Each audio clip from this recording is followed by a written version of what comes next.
seconds.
Dark haze.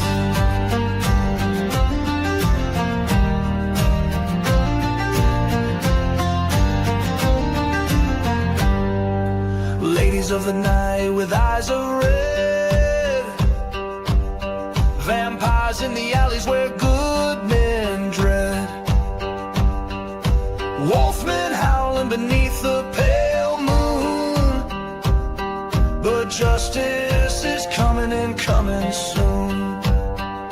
From saloons to graveyards where evil sleeps, they walk among us, secrets they keep, nightmare hunters with souls ablaze, cleaning up this town through the dark haze. Themselves, yet they stand tall against the darkness, answering the call for every lost soul, every whispered prayer. They fight for the light in the midnight air.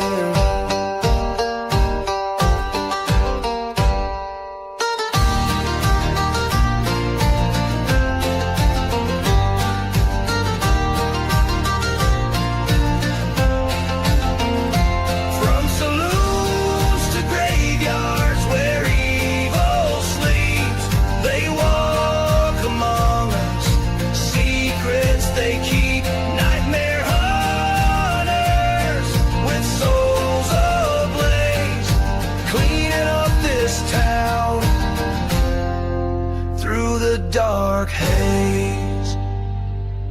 The night is young, the hunt begins.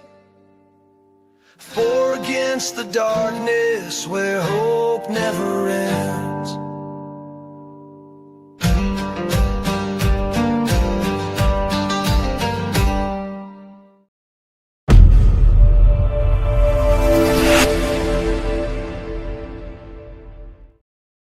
Ladies and gentlemen, we are back. Welcome to episode 409 of the Nightmare Hunter podcast. We took us a little break, needed to get some things done, work a few things out, but we are back and we're better than ever. And we're damn glad to see so many of you folks already in the chat tonight.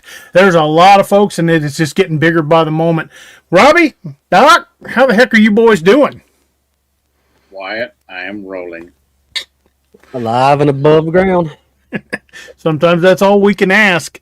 But boys, before we jump into the description for tonight's show, I just wanted to take a quick second, let everybody know what's been going on. Took a little time off. Had to get some projects done. I got a brand new book out first book in a new series called Hangman's Legacy: The Mount Dora Incident. It's already at #1 in Western horror. It's eating up the charts. It's doing very well, and hope you guys will check it out. It's available in print, Kindle, and audio format. It'll be popping up in the chat frequently recently tonight as the mods put it up. Robbie just released not only a new book, but a author's edition of an old book. And if you haven't checked either of those out, you really need to check them out. His new book, Robbie, what's your new book called? Blood of Algard. It falls into same territory as Balkus and his merry band. Heart of Iron. Yes. In Heart of Iron. There's quite a few callbacks and some familiar characters, some new characters. So DA and I wanted to keep that world going because it's connected to this world. So, and there will be more of that coming as well from my end. Yep. And Doc's book.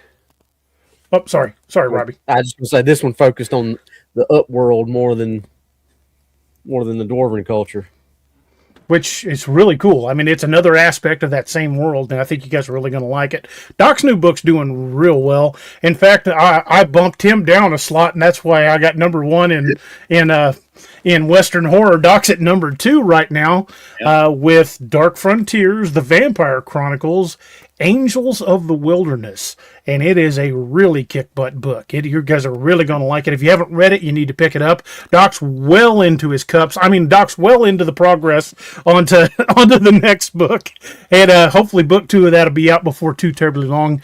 And I also am just closing in on finishing codename Wild Hunt Leviathan Down. It is very close to being finished. But the reason I started out with books tonight, because that does kind of segue into our show tonight. You guys are very familiar with the fact that I do a lot of research when it comes to the books. Not only for the books, but for the shows. But when those two overlap, it becomes kind of something special. I started really digging into New Mexico lore when I started the Hangman's Legacy series. And the first one, Mount Dora incident, is steeped in native lore. The second one, I wanted to kind of explore some of the mountain legends in New Mexico, and I started looking, obviously, for Bigfoot sightings in like the Sangre de Cristos and the Rockies, and that kind of led me to a bunch of different rabbit holes. And then I discovered a word I had never heard before, stenale. I didn't know what it was. I found just a very small reference to it, and of course that piqued my interest. So it comes to find out there is Sasquatch type lore in the Sangre de Cristos dating back to the 1600s. Maybe even before that, because that's the earliest records. The rest of it was Native American oral tradition beyond that. But somewhere in the Sangre de Cristos, a Spanish shipment of gold disappeared and allegedly was attacked by upright bipedal hairy creatures that the Jicarilla Apache, the Taos Pueblo Indians, and the Ute all referred to as the stenale, which means those who walk in shadow. And Kit Carson, back in 1845, wrote of attacks on caravans going through the Sangre de Cristos. Yes, that Kit Carson. He talked about seeing creatures up in those mountains. So this is not an isolated incident. And the more I dug into the stenale, the more I wanted to incorporate that into the book. So the second book of the Mount Dora of the Hangman's Legacy series is going to be called Lost Gold of the Sangre de Cristos. I'm already well into it, about 75,000 words into it, and the plot's going to focus heavily around the stenale. And tonight, I want to bring that information to you. Everything that we've learned, everything we've discovered, all the little fragments and historical tidbits that we've ran across over the last couple of months as I dug into these sightings. And that's where we're going to start tonight. These are true accounts from New Mexico's most haunted range, the shadows of the Sangre de Cristo Mountains. Not everything in those mountains is human. The Sangre de Cristo Mountains have always carried stories, some written, some whispered, some buried so deep in the archives that you can only find them if you know what you're looking for. But if you trace the pattern, the history of these mountains back far enough, you start to see the pattern, a pattern that stretches across 4 centuries, and a pattern that refuses to die.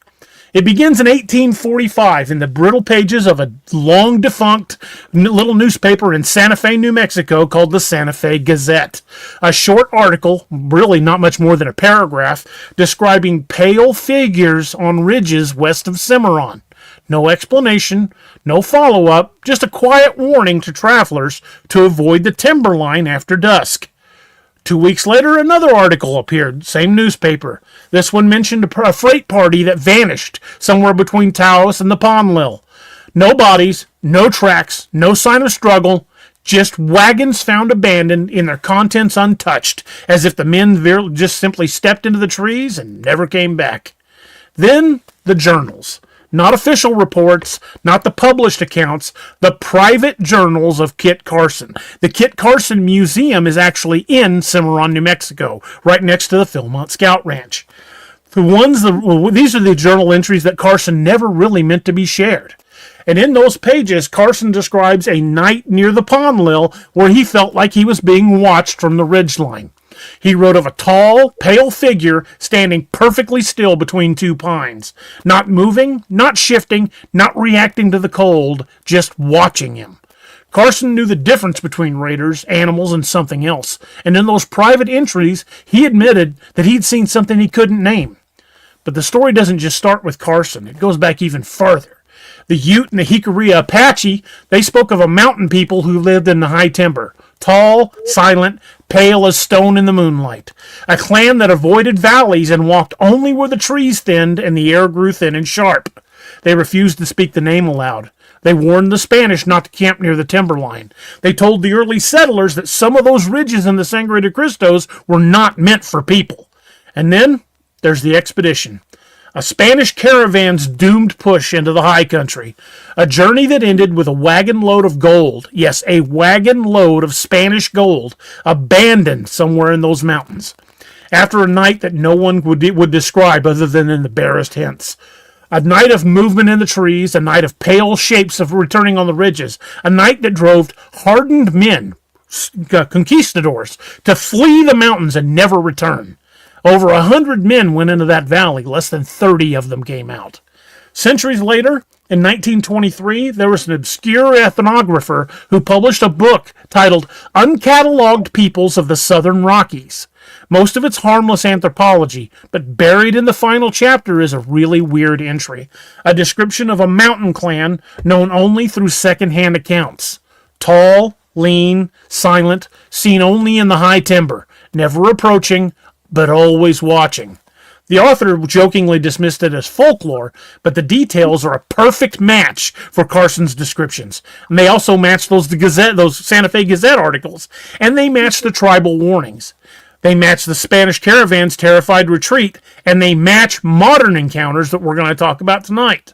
Because whatever Carson saw on that ridge in 1845, whatever the Spanish wrote about in their early journals, whatever the tribes tried to warn us about, whatever the Spanish ran from, people are still seeing it. Tall, pale, silent, and watching from the timberline. Tonight, we're going to go into those mountains, into the shadows that stretch across 4 centuries of sightings, into the stories that connect the past to the present, into the high timber where the watchers still walk. And before we begin, make sure you like, share, and subscribe. And if you want to help support the show directly, get early access and behind-the-scenes content, help us with these investigations and keep them alive, consider becoming a channel member. Now, folks, take a breath, settle in, grab your blanket, and step with us into the Sangre de Cristo Mountains. Incidentally, Sangre de Cristo means blood of Christ. Because these mountains remember, and not everything in those mountains is human. Doc, would you mind taking us into segment 1? I would be honored, sir. This is the case file here is the Timberline Watcher of Cimarron Canyon. The first encounter takes us to the eastern slopes of the Sangre de Cristos just outside Cimarron, a place where the mountains rise fast and the canyons narrow into long corridors of shadow. The kind of country where sound travels strangely and the air feels colder than it should. This report comes from a man named Miguel, a man who grew up in the Moreno Valley, a man who knows the difference between a mule deer stepping through the brush and a predator stalking the ridge. He has spent more nights in these mountains than most people spend in their own homes. In late October, just after the first dusting of snow, he hiked into the Cimarron Canyon before dawn. He wanted to blast the upper timberline for elk and see what was there. The sky was still dark. The stars were sharp, and the cold had that metallic bite that only comes before sunrise in the high country. Now, he reached a clearing near an old rock slide and set up his tripod. The forest around him was silent. There was no wind. There were no birds. There was no movement. It was just a slow drip of melting frost from the branches. He scanned the ridge above him. There was nothing. He scanned the valley below. Still nothing. And then he swept the tree line to the west. And that's when he saw it. A tall figure standing between the pines. Not moving. It wasn't shifting its weight. It wasn't reacting to the cold. It was just standing there. And at first he thought it was just another hunter, maybe somebody in light-colored clothing, but the shape was wrong. It was too tall and it was too narrow. The proportions weren't like a person's. The shoulders were too high and the arms hung too long, and the head seemed like it tilted in a way that made his stomach tighten. Now, he lifted his binoculars and the figure was pale. Not white like snow, but pale like bone. Pale like something that has never seen the light of the sun. It stood perfectly still, not breathing hard, not shivering, and not shifting its stance. It just watched him. Now, Miguel lowered his binoculars. He looked with his naked eyes, and the figure was still there. He wasn't seeing things. Same place, same posture, same impossible stillness. And he raised the binoculars again, and the figure was gone. No movement, no sound, no retreating shape, just empty trees. He scanned the ridge for several minutes and didn't see anything. The forest stayed silent, stayed quiet. Stay still. Even the air felt heavier. The cold seemed to press against his skin. He decided to pack up and leave, not because he was afraid, but he said it felt like the mountain itself wanted him gone, like the air had changed and like the forest was sitting there holding its breath. Now, he walked back to the trail and he kept glancing over his shoulder, and he never saw that figure again, but he watched the entire way out. Every step, every turn, every moment he was under the shadow of those trees. And when he reached his truck, he sat in the driver's seat for a long time. His hands were shaking and his breath was unsteady. And he told himself it was just the cold. It was just the altitude, and it was just his imagination. But he never went back to that ridge, and he never hunted alone in the Sangre de Cristo again. This is not an isolated encounter. This is not a one-off story. This is the first thread in a pattern that stretches across the entire range. And that thread's going to be woven into something even more terrific. Tall, pale, and silent, watching from the timberline. Now, as we move into these mountains, you're going to see that Miguel's story is not the exception. It's the introduction. Doc, you've been down through that area, haven't you? I know I have. Yes, sir. Just recently, we were down there, and that the Cimarron Canyon went through that. Beautiful. That area that they call the Palisades. I'm pretty sure that's where where Miguel set up. Yeah, man, dude, that is an absolutely gorgeous area. And the Spaniards who came in through Mexico, they named it the blood of Christ because when the sun is setting or rising, the mountains, the pink granite turns almost like a crimson red, and so they called it the blood of Christ, the Sangre de Cristo. They're quite a sight to see, especially in at sunrise and sunset both, depending on what side of the mountains you're on. Beautiful, yes, sir.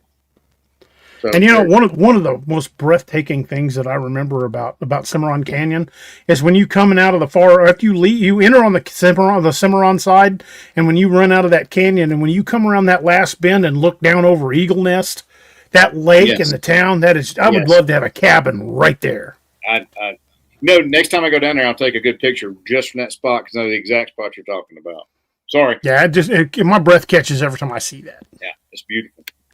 Beautiful. But that is a very thickly timbered area. Yes, sir. And what people don't realize is, we're not talking one or two mountains. We're talking a mountain range that spans more than a dozen counties and goes from northern New Mexico all the way up to almost central Colorado, where they join the Rockies. Yeah, I think a lot of times there's a misconception about how mountainous the desert Southwest is. The canyons, the ridges, the valleys, and that's something that was interesting to me was where did he see the creature? Obviously, the same thing we've talked about it every show. The ridge line, high ground. all of these suckers always seem to be spotted on the freaking ridgeline. And the interesting part about the Sangre de Cristos is 90% of the sightings are at the tree line, like where the trees are starting to thin out. Really? These things stay in the high altitudes. That's why so few people see them. Yeah. And the crazy thing is how much elevation changes. At Clayton, when you're in Clayton, the elevation's like 5,200 feet. When you get up into Cimarron, it's like 7,200 feet.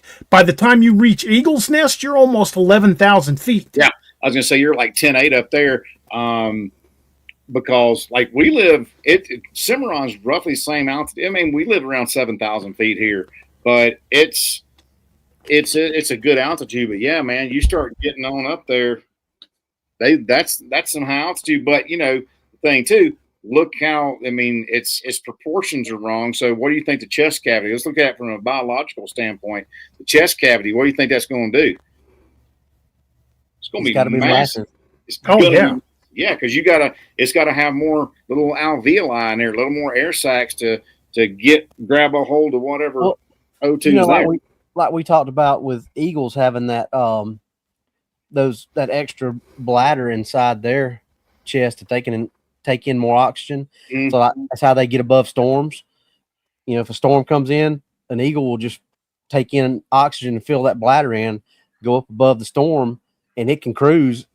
You know, almost it's got those things that lock its wings in where it can basically just locked into a continuous glide pattern, and it'll just, you know, feed off that oxygen reserve. I wonder if it's something like that where they've got something that they have that just allows them to perform better at that type of elevation.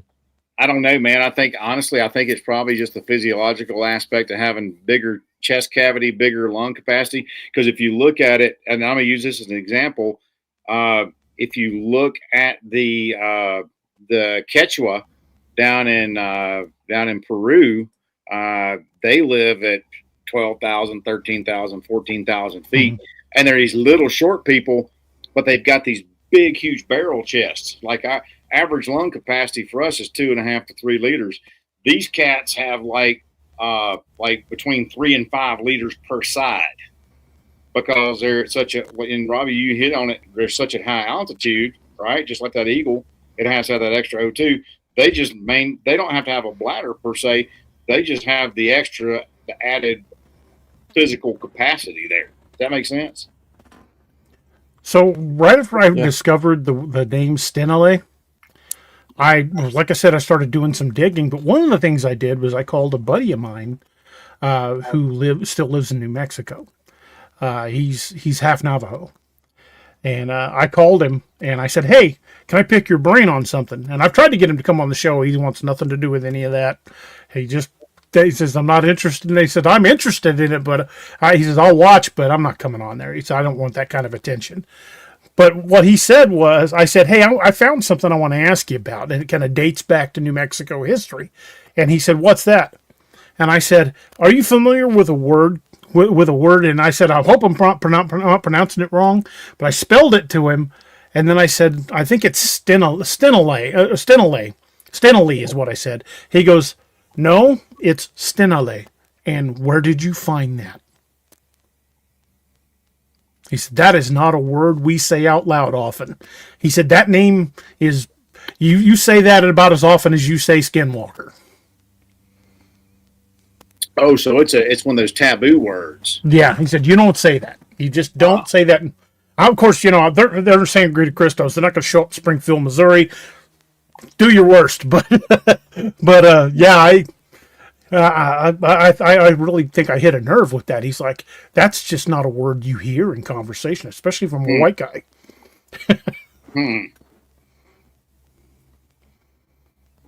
He said, he says, "In fact, the only time I've ever heard it spoken was stories from my grandfather." Wow. So it goes back a minute. Sound like it. Yeah. And that was when I knew I was onto something. Huh. Now, this encounter you just read, Doc Miguel. Yeah. That's not unusual. There are so many sightings that come from around that area.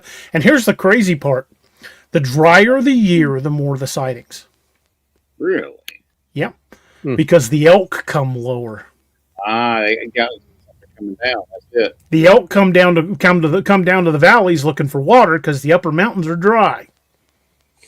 Well, we've always said follow the food source. They follow the food.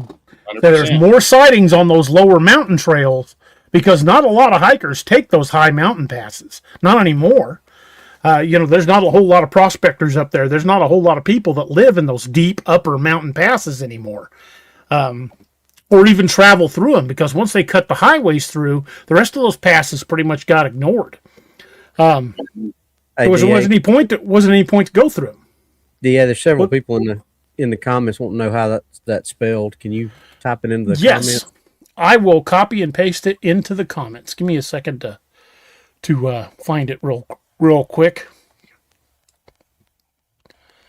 I know I've got it. I'll just copy and paste it straight into the comments instead of trying to spell it, because it's got like accent marks and I'm not sure how to pronounce them.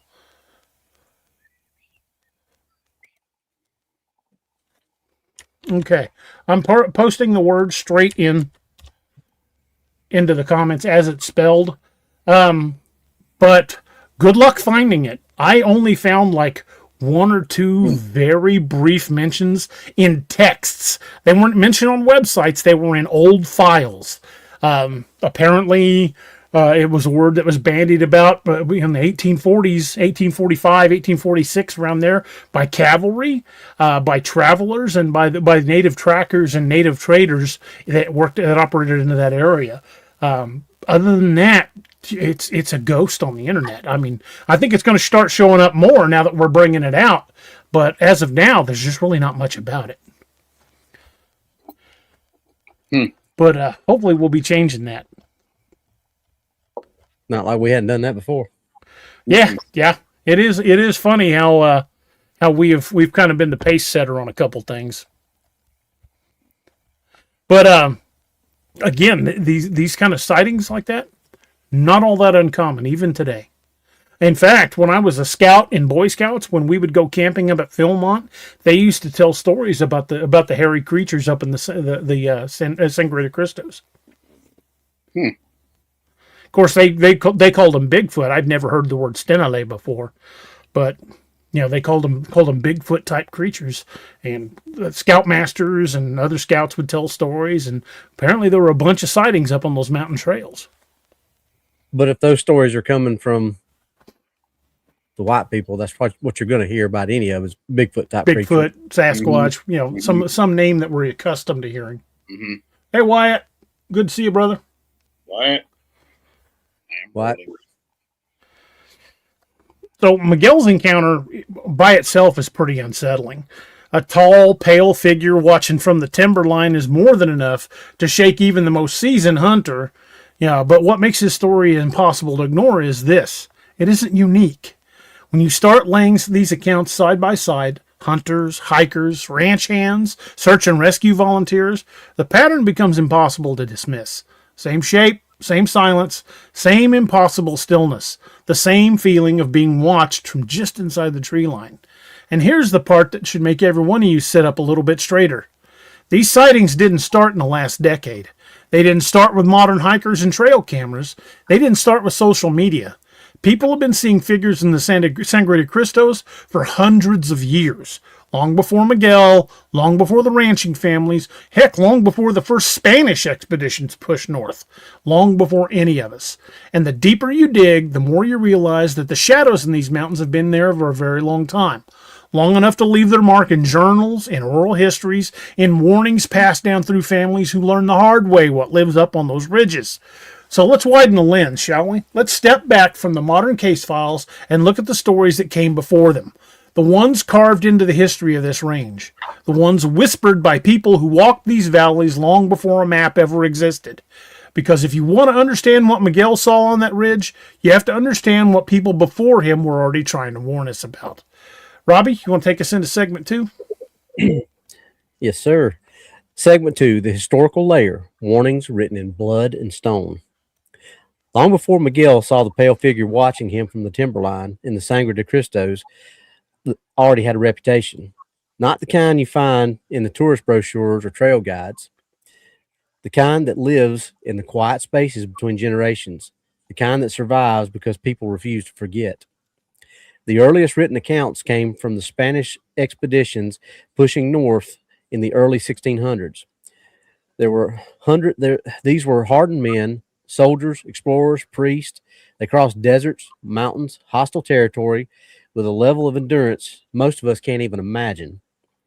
But the Sangre de Cristos unsettled them. One journal from 1617 describes largas entre los Sombras largas entre los pinos. what he said. long shadows among the pines that move without wind. Another mentions, Figuras blancas en la ladera. yeah, what he said. White figures on the slopes watching the expeditions from the distance. The writer notes that men refused to camp near the timberline after dark. They believed the mountains were inhabited not by spirits, not by animals, but by something else. When the Spanish asked the local tribes about figures, the answers are always the same: a warning, a refusal to elaborate, a quiet insistence that some places were not meant for people. The Ute and Jicarilla Apache The had Ute named, and the Jicarilla. you're gonna have to start phonetically writing this stuff for me. I have to stop giving Robbie the ones with other languages in it. I speak English and bad English, DA. You know this. And I ain't good at neither one of them. But they rarely spoke them aloud. They described them as tall, silent, mountain-born. They said these figures lived in the high timber and came down only when the balance of the land was disturbed. Kind of like when it's real dry season. Mm-hmm. One elder told a trader in the 1800s they walk where the trees are thin. They watch the ridges. They do not come close unless they choose to. The trader who wrote that elder's voice shook when he said it. Frontier settlers in the 1800s added their own stories. Miners working the slopes near Red River reported seeing pale shapes standing on the ridges above their camps. Trappers in the Pecos wilderness spoke of being followed for miles by something that never broke cover. A homesteader near Taos claimed he woke one night and see a tall figure standing at the edge of his property, motionless, watching his cabin until dawn. These accounts stretch across centuries, different cultures, different languages, different eras, but the same description: tall, pale, silent, watching from the timberline. And here's the part that ties it all together. None of these groups, not the Spanish, not the tribes, not the settlers, believed these figures were ghosts or spirits. They believed they were people, not humans, but people. A mountain people, a clan that lived in the high timbers long before anyone else set foot in those valleys. A presence older than the trails, older than settlements, older than the names on the maps. A presence that never left. And they're still reporting sightings to this day up in that area. And I can tell you from firsthand experience, having lived there, we lived down in that area for a long time. That is some very, very ruggedly dense terrain. You could get 100 yards off the trail, and if you didn't keep your wits about you, you'd get lost real easy. That is a very, very thick country. It's rough terrain, very rugged terrain. And the Sangre de Cristos are pretty unforgiving. You can start up one of those mountain trails, and in the span of an hour, you can change your altitude by over 1,000 feet and drop the temperature by 20 degrees. That is not the place you want to get off trail and get lost. Yeah, they have people. Who get rescued there and get treated for hypothermia every summer. That want to go hiking and they're not prepared. And it's easy to do. It's easy to it's easy to underestimate the area you're up against. If you're from someplace like here in Missouri, I mean, we've got some pretty woolly country and it's pretty rugged, but you're not going to drop and raise an elevation more than about five to 600 feet up or down either way over the course of the area. Yeah, we've got some pretty rugged valleys and hilltops, but nothing like the Sangre de Cristos. You can seriously change your altitude fast up there, and a lot of people just are not prepared for how sudden the environment is going to change on you. And if you get above the tree line, you can freeze to death in the dead of summer. Yep. Mother Nature don't care. Just gonna keep on Mother Naturing. Yep. Well, that's people talk about that all the time in like desert survival. Most people don't realize how cold it gets in the desert at night. They think desert and they think heat. But you can freeze to death in the desert. I can tell you up front how quick we were 122 in the afternoon, and that night we dropped down to 43. Harold, I really think that the stenale are a people. I really do. Every description that the natives in the area have said, they've talked about them as just another tribe that lives in the high mountains and does not come down. So I think they're intelligent. I think that they've got their own rules, their own territories, and they don't come out of them unless things change drastically at higher elevations. So, do you think that they're another offshoot of the Bigfoot, like Gugway? There's the Gugway, which is different, and you got the other ones in the Pacific Northwest, which are different. Well, you know how we've made note that in different parts of the country, some of them are more feral, more prone to violence. Mm-hmm. I think the stenale are at the other end of the spectrum. They're more human-like. They're more intelligent. I think they could actually be communicated with if you didn't break some law going into their territory, because they've existed up there since before our ancestors were even on this continent. Yeah, you're walking into an area where you're living in their world. It's we can't go up there and assume that they're going to behave like we expect them to, because that's their world. That's their territory. Yeah. We're walking into their home. And for the most part, it seems like the two encounters that we've talked about, they've just been observers. So they haven't been aggressive or anything, just like, hey, we're here. Let you know it. Now, there are some cases where it has crossed over into violence. So, piggybacking off some of our other stuff, what zone would this fall in? Considering the military occupations around there and like reservations and everything that are in close proximity, I'd almost say this is another zone echo. I mean, since the late 1600s, I think there's 300 or 400 people have gone missing in those mountains. Ooh.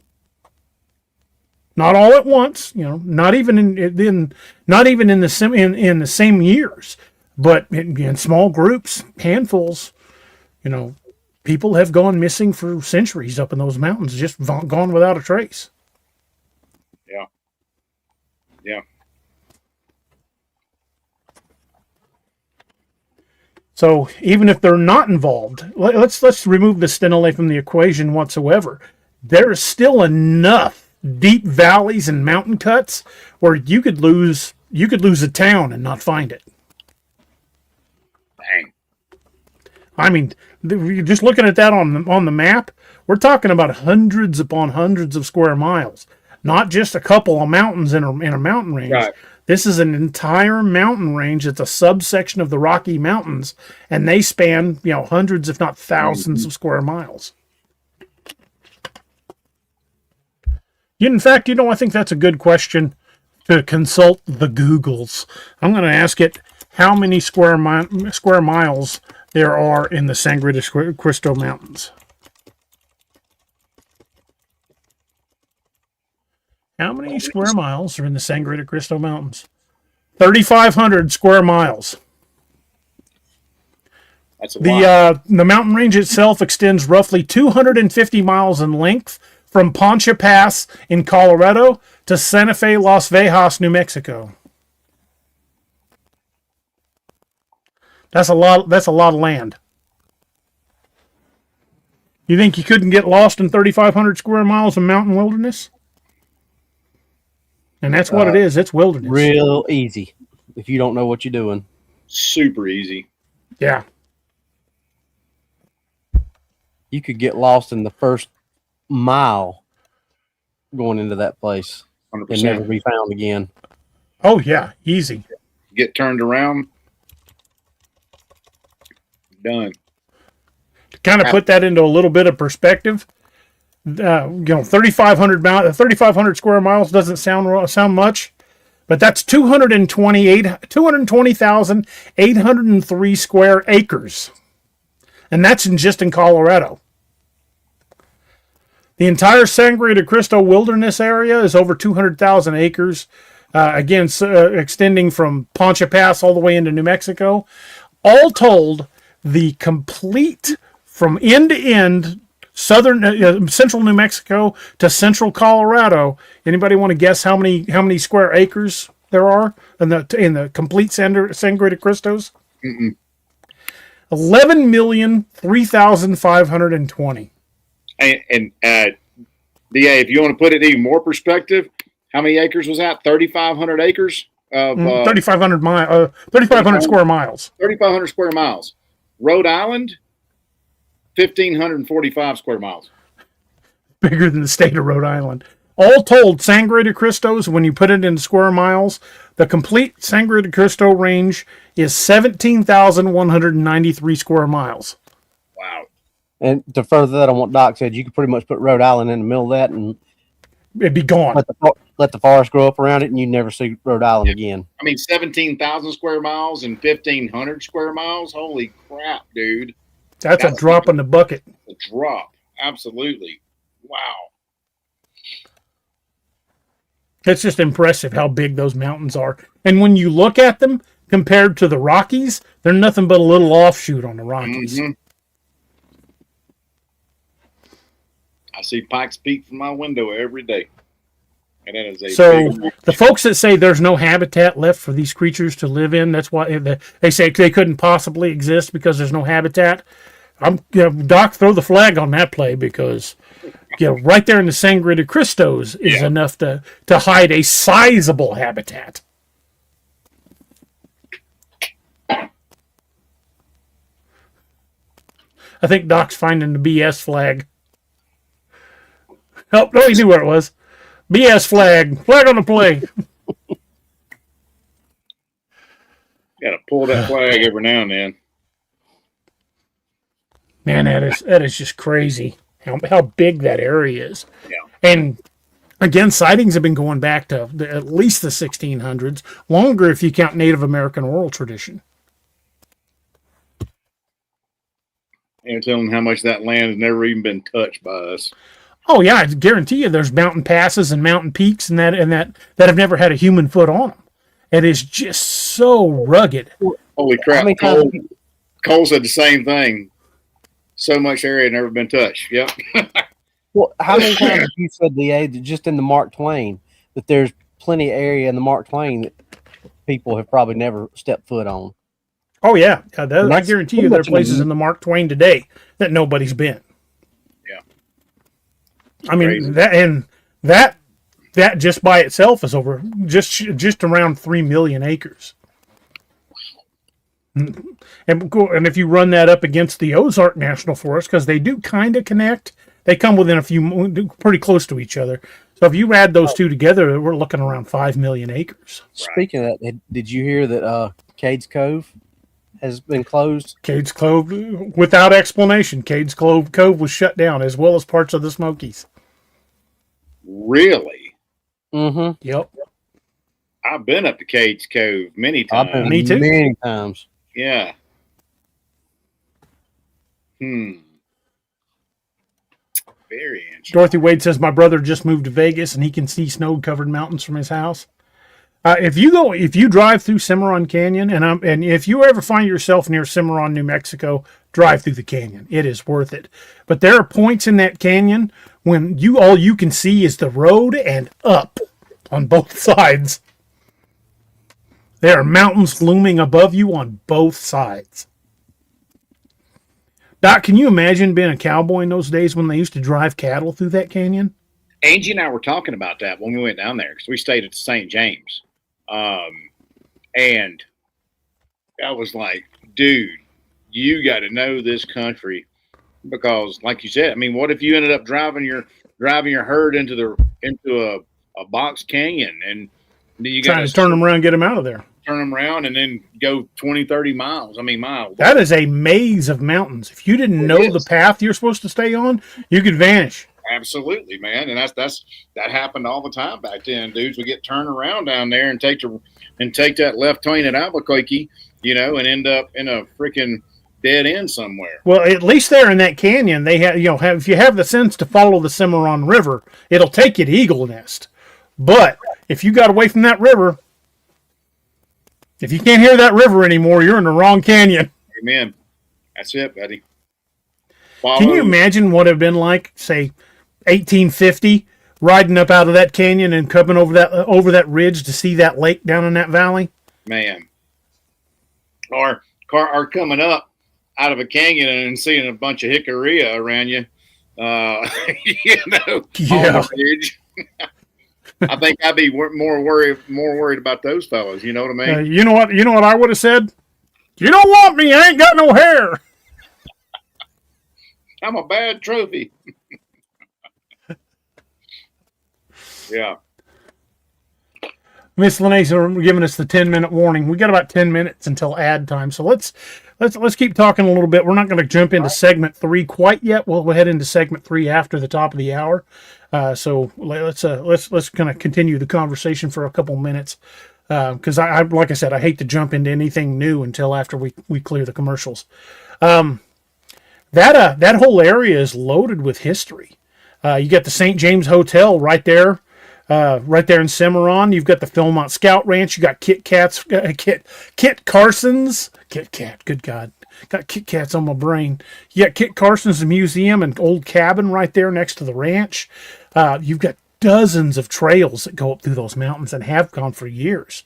Got the Angel Fire Ski Resort, Eagle Nest, Red River, the old ghost town of Elizabethtown. There's Taos, the Pueblo right there. Getting on up to Red River. That's just an incredibly beautiful area. And then, of course, you look back in the day, the old Colfax County War, that raged over cattle grazing rights, basically, throughout the county of Colfax. Yep. I mean, where we stayed at the Cimarron Hotel, there used to be a stage stop there that was, all points southwest. Doc Holliday, Bat Masterson, Virgil Morgan Earp, Wyatt Earp, Jesse James, Billy the Kid. They all came through that area, which is amazing. So, in fact, allegedly, Frank and Jesse stayed at the St. James Hotel when they were there trying to recruit Billy the Kid into the gang. They did, because I stayed at in the Jesse James room. That area is just so rich in history. Yeah, and cool. And you cannot engage the history of New Mexico without looking at the kind of paranormal and the occult history as well, because stories like these, when you hear a Bigfoot story like here in Missouri, people are like, "Oh, cool." We all get excited about Bigfoot stories, but down there, it's just part of the oral tradition. It doesn't really raise eyebrows. Ranchers don't bat an eye.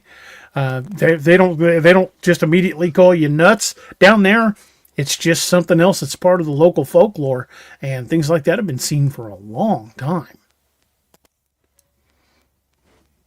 Concur. As Robbie said so eloquently, what he said. The funny thing is a lot of folks that have never really been into the Southwest like that don't really know that it's really a world unto itself. Oh, dude. It is so different from the rest of the United States. Yep. The food culture, the mentality, the work ethic, it is just its own little world down there, and it's amazing. And I fell in love with the Southwest living down there, and part of my heart's still there. As much as I love my Ozarks, part of me still wonders those mountain passes. Yeah, I love the Southwest, man. It's Angie put it very well. She called it a rugged beauty. It's got a Heck, there's still bullet holes in the walls of the Eklund. Yeah. Yeah, They had some bad hombres pass through that town. Yeah, same in Tombstone. There's bullet holes in the floorboards and the ceilings and the walls at the Oriental. Not the Oriental, the bird cage. Mm-hmm. Yeah, it was rough, man. Rough as a cob, as my daddy used to say. Rougher than John Wayne toilet paper. Yeah, and you're right, Long Queen. It's true. It's sad how much we've lost because no one wrote down those stories, and the younger generations blew off the old oral histories and forgot about them. Yeah, how much have we missed over the years? You know what I mean? That's a good point. Yeah, I'd love to be able to go back as a kid and just listen to my grandparents and my aunts and uncles telling those stories again. Amen to that. Just things I just didn't pay attention to as a kid. Right. It's amazing how much relevance they get as you get older. Like, man, I wish I could have heard those stories again. Sat there with a recorder and got it all on tape. Just to be a fly on the wall, you know what I mean? Mm-hmm. One more time, so you'd truly appreciate that oral history. Because I think, we were all young. I remember I used to ask my daddy, tell me about the good old days or the olden times, So, because he grew up in the Great Depression, he grew up in the 30s, and so my dad was born in 24. My mom was born in 28. Yeah, they used to talk about the Depression. Yeah. And then one of my grandkids asked me to tell them about the good old days the other day because I was born in the late 1900s. Did you tell them about the 80s? Yeah. Yeah, exactly. Back in 1981. We call that the Wild West. We call that the boom of 81. Your parents would wake you up at 7, feed you cereal, open the back door, and say, "Get out! Don't want to see you till sundown." Yeah, if we didn't have access to the garden hose, we'd all be dead now. Dang right. And you're going out on your bikes and hoping like crazy somebody's mom will make peanut butter and jelly sandwiches for everybody. Right. We survived. And when the gopher lights come on, you got to get home because that's when the monsters come out. Them old yellow lights. Old sulfur lights. Exactly. Yeah, when those things start cracking on, back door comes open, mom starts hollering, your butt best be in the house for supper. Yep. Them was the good old days. Dorothy Way, Dot, does a tombstone epitaph still exist? Yes, ma'am, it sure does. And you can actually go online and get a subscription to it, or give them a call, and you can get a paper from them.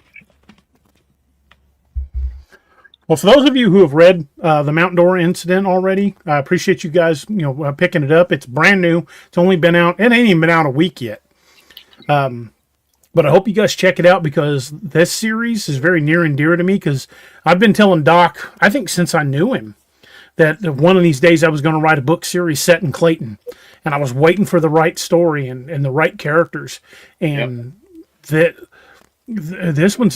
book just hits different for me. I honestly say, and I'm not just saying this, folks. I honestly think this is the best thing I've ever written. And I think it's my magnum opus. I don't know. I'm going to try to top it with the second book, and I'm like 70,000 words, almost 80,000 words into the second one, and I'm really hoping that I can continue to top it. But at this moment in time, the Mount Dora incident is the single best piece of writing I've ever done. I agree. I told you it was your big opie. I did. I said this is definitely. I think it's your magnum opus. I believe that. And yeah, I remember me and you started talking about that when I told you I'd gone through New Mexico, and you're like, "What part did you take?" And I told you, and we talked about Clayton. Mm-hmm. So they still got the big sign says that's the home of Charmaine James on both sides of town, son. Yeah, her parents used to live out there by that feedlot out toward Guyman. That's hilarious, man. Yeah, I went to middle school and grade school with Charmaine. Didn't you say who was like 4-time world champion barrel rider? Or barrel racer. 11 time. Yeah, multiple times. Yeah, she's a hell of a rider. Didn't you say one of your family members on that gas station that shut down there on that northwest corner? My dad ran it, and I used to work at that gas station in the summers, I thought pumping gas and checking oil for folks. That's It was a pretty- full service station back then. I ran the pumps.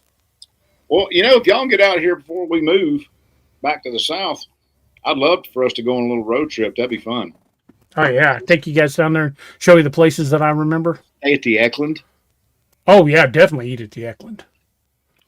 that'd be cool. Boys, we got less than a minute till we've got to take a quick break to as Race likes to say, pay the bills. So, folks, this will be a great time for you guys to top off that coffee, stretch your legs, walk the dog, shake the dew off the lily if you get my drift, and give us just a minute while we take a quick pause, and we will be right back after some words from our sponsors. So, thank you, folks, and we'll be right back.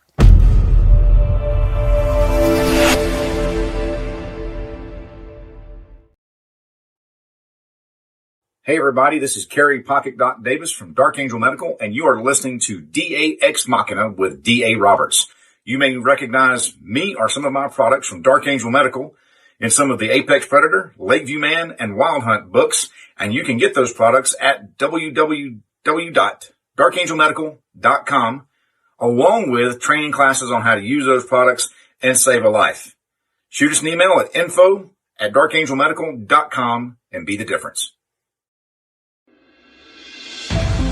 The new book, How to Research a Haunted House by paranormal investigator Margie Kay and professional researcher Violet Wisdom, is now available from Unex Media. This one-of-a-kind book explains how to do research on a house with uncommon methods and resources used by historic home researchers, and how to determine who may be doing the haunting and why. How to Research a Haunted House can be used by homeowners, renters, investors, and it should be in the library of all professional paranormal investigators. Get this unique book at unexmedia.com or amazon.com. That's unexmedia.com or amazon.com.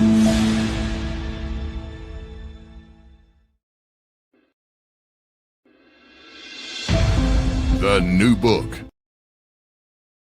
In a world where monsters still walk the earth, one author dares to face them. From the brutal cryptid horror of the Apex Predator series to the Ozark legends that stalk the night in Lakeview Man, from the elite warriors of codename Wild Hunt to the relentless investigations of the Nightmare Hunter and the frontier terror of Dark Frontiers. When the dead rise, the Ragnarok Rising saga unleashes pure zombie apocalypse fury.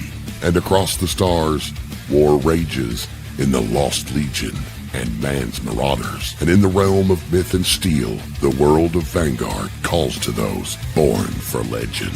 Cryptids, zombies, sci-fi warfare, epic fantasy. This is the universe of D.A. Roberts.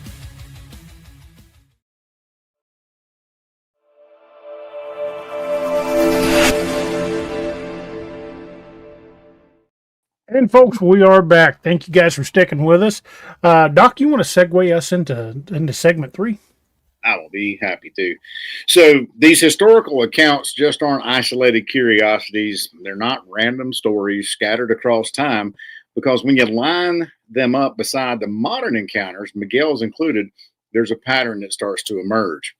There's a pattern that stretches from the earliest Spanish journals to the hikers and hunters of today. The same mountains, the same ridges, the same pale watchers.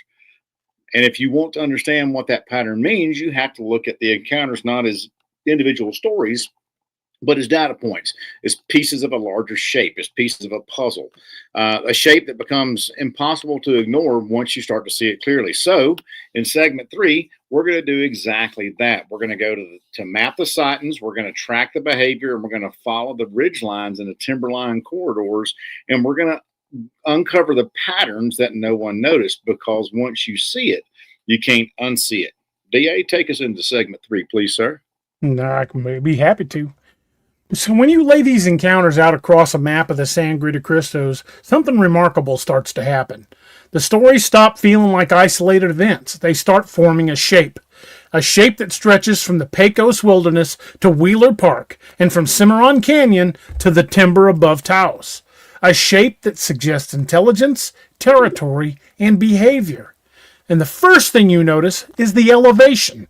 Every encounter, either modern or historical, happens between 8 and 11,000 feet. Not in the valleys, not in the meadows, always in the high timber, always where the trees thin and the ridge lines get sharp. The second pattern is distance. These figures never approach directly. They stay just inside the tree line, far enough away to remain silhouettes, and just close enough to be seen. They pace, they watch, they track movement without even revealing their own. The third pattern is the silence. Not the natural quiet of a mountain morning, a deeper silence, a silence that feels imposed. Hunters report that the forest goes still before a sighting. We've had that happen to us. Bird song stops. Wind dies. Even the insects go quiet. It's as if the mountain itself is holding its breath. We've had that happen to us in a number of places, including Moon Valley. Yes. Thank you. The fourth pattern is the terrain. Every encounter clusters around ravines, old mining cuts, collapsed adits, narrow timberline corridors, and steep shadowed slopes. Places where the land drops away fast, places where a tall figure like that could vanish in seconds, places where a person couldn't follow. And then there's the fifth pattern, the one that really kind of ties everything together. They never come down. Not once. Not in 400 years of accounts. Not in modern sightings. Not in tribal warnings. Not in the Spanish journals. Not even in the frontier stories. Whatever they are, they belong to the high country, and they stay above the world of people. They watch from the ridges. They move through the timberline like it's their home. And here's the part that should make everybody you will really sit up and pay attention. When you overlay the sightings with the old tribal boundaries, the Spanish expedition routes, the early homesteads, you see that the encounters always happen in the same corridors, the same ridges, the same shadowed slopes. It's not random. It's not coincidence. It's a territory that's been occupied by the same creatures for centuries, a territory that was never abandoned, and a territory that modern hikers and hunters only pass through by accident. And when you see that pattern clearly, when you trace the sightings across the spine of the Sangre de Cristos, you realize something very unsettling. These figures aren't wandering. They're not lost. They're not displaced. They're exactly where they're supposed to be. That is their environment, and they're part of it. The elevation between 8 and 11,000 feet. Mm-hmm. So if we take an expedition down in Sangre de Cristos, I know exactly where to start. 7,995 feet. Right around 8,000 feet. You know what that would put us right in the heart of? Ponil Peak. Dun, dun, dun. Right by the Ponil, right where Kit Carson had his sighting. And that ain't exactly on the beaten path, boys. That's going in on ATVs or horseback. That would be awesome. Hell yeah, wouldn't it? I could trailer down my Razor. Yeah. Well, guarantee you we ain't sneaking up on them on a Razor. No, but I got a belt fed mount on it too. We ain't sneaking up on them no matter what. Yeah, you're not going to sneak up on them. It's like trying to sneak up on you in your living room. You know where everything's at. Right. Yeah. That would be interesting, man. Harold Goodell says, Doc, we miss your pup. Oh, yeah. Harold, whenever Angie's gone, I'm the spare human. So he's upstairs with her right now. I'm down in the basement. He's upstairs with her, as a second skin, as he is to her, like a little sucker fish. I think my dog Harley. I think he was a Norse warrior in a past life. I think his name was Snorri Jonsson because all he does is snore and yawn. In fact, he's right over there doing it right now. He's like right down there. Maybe Doc was too, because I just named him Fart Johansson. Because he'll sit there and crop dust you. He is all racked out. comfy, buddy? He ain't looking at me. He don't care what I'm talking about. He's asleep. Doc will come up there and get it right between me and Angie and start lay on his back. With his feet up like that, just start snoring. She said sometimes she didn't know who's snoring louder, me or him. So he snores. Yeah, Harley can rattle the window panes when he really gets to snoring. He snored himself awake a few times. It's so funny when they do that, man. It really I do that is. every night. What was that? Yeah, he one night, and this is no joke. He was laying on his bed. He's got a Serta bed. Yeah, the dog's got a Serta sleeper bed. He's laying on his Serta bed over by the end of the couch over there next to the TV, Doc, and he let a fart go that was so loud he woke himself up and barked at it. He jumped up, arr, arr, like I was you, idiot. I've done that. I'm just kidding. I'm not though. Gotta love your dogs, man. They're characters. Ooh-wee. Mercy day. I got the vapors. Doc done vapor lock. But what would you guys think about doing an expedition up into those mountains? I'd love to. Okay. I mean, I think honestly, that would be fantastic. dude. It's only 3.5 hours from my house, man. As Doc It's like a trip to St. Louis for me, that kind of distance. Say when. Yeah, say when. Say when. I mean, literally. I mean, 3.5 hours, dude, and we're there.